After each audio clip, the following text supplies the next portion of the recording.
സംവിധാനം മാറണമെന്നുള്ള ഒരു ആഗ്രഹത്തിലാണ്.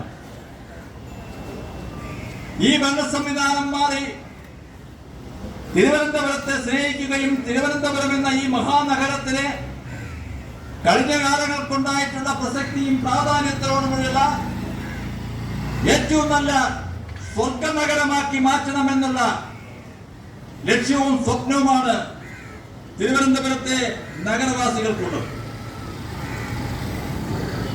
ആ സ്വപ്നത്തെ സാക്ഷാത്കരിക്കുക എന്നുള്ള ലക്ഷ്യത്തോടു കൂടിയാണ്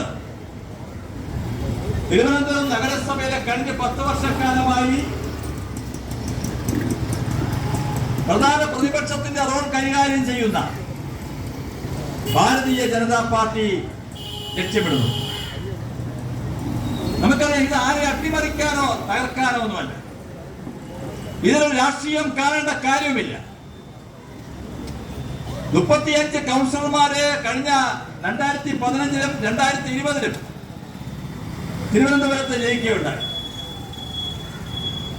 35 കൗൺസിലർമാർ 2015 മുതൽ 2020 വരെയുള്ള കാലഘട്ടത്തിൽ കാര്യപ്രസക്തമായിട്ടുള്ള പ്രശ്നങ്ങൾ ഏറ്റെടുത്തുകൊണ്ട് നഗരസഭയിൽ ശക്തമായിട്ടുള്ള പ്രതിപക്ഷം എന്ന നിലയിൽ ഭാരതീയ ജനതാ പാർട്ടിയുടെ പ്രവർത്തകർ, ഭാരതീയ ജനതാ പാർട്ടിയുടെ കൗൺസിലർമാർ പ്രവർത്തിച്ചു.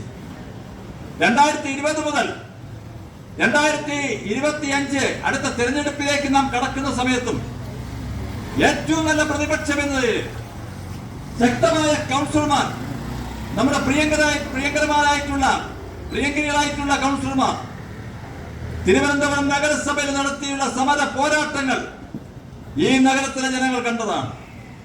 പക്ഷേ